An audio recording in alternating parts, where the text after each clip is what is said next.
Mitais ir legendomis apipintas Kirdeikių kaimas rašytiniuose šaltiniuose minimas dar 1554 metais. Tuomet jame buvo 29 sodybos.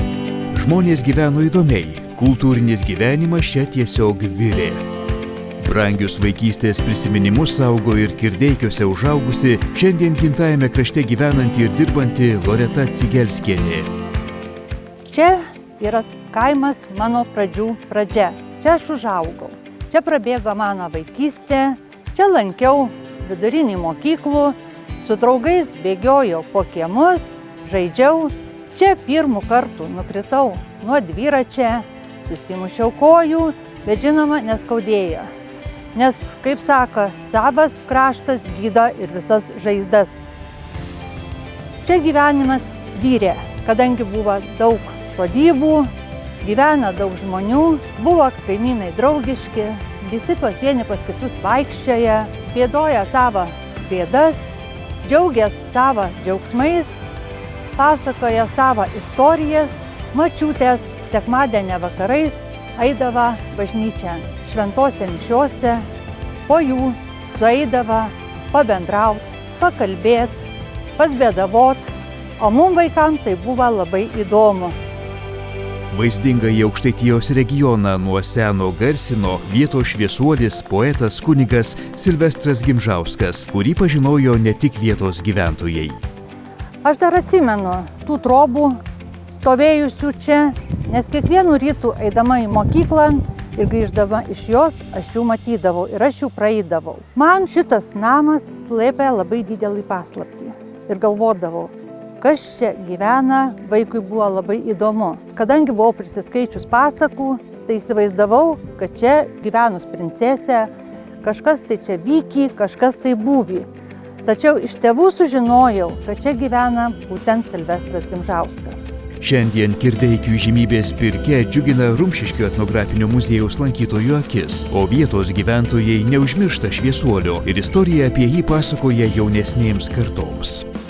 O jo troba, stovėjus Kirdeikių kaime, primena mums apie jo gyvenimų, jo praeitį, jo kūrybų.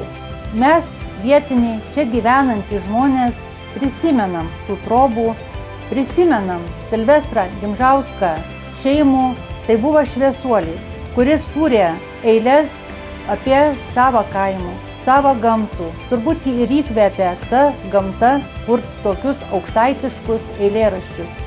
Kirdeikių šviesuolis visada liks žmonių širdyse, o mįslingas istorijas augančiomis aukštaičių pirkiomis ir šiandien žavisi visi, užsukantis į Kirdeikius.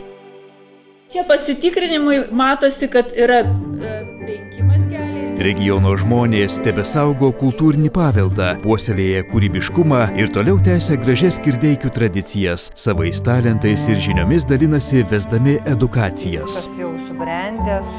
Utenos regionas kuria naują istoriją, unikalią ir nepakartojamą. Viena šių dienų Aukštaitijos krašto menininkių Inga Šidlauskienė. Tai menai susidomėjau gal nuo pat gimimo. Man atrodo, aš buvau kūrybiška visada, nuo sekretų tų vadinamų, gal kaip vaikas.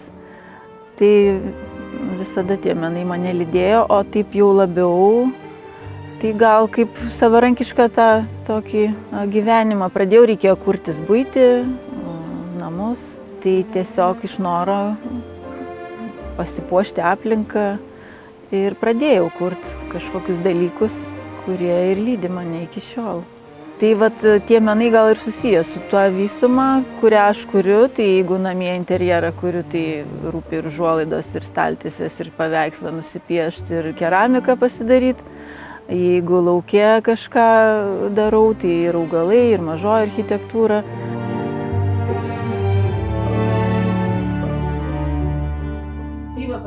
Menininkė kurti ypač įkvėpė vaizdingos ir užburiančios Utenos krašto apylinkės. Ne veltui tą ir vietą gyvenamąją pasirinkom, tai tas grožis, tokia estetika labai svarbu. Apskritai žmogui, jo kūrėjui, tai labai.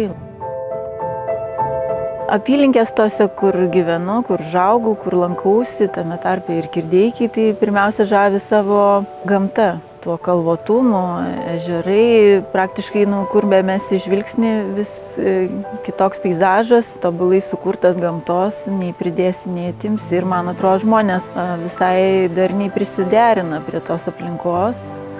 Ir šitam krašte tikrai ir tų sodybų gražių, ir paveldą tą stengiasi išlaikyti, tai ta aplinka labai tokia įkvepianti. Įkvepiančioje aplinkoje gimsta ir patys gražiausi projektai. Vienas jų – tarp miškų ir ežerų Kirdeikių apylinkių turtai.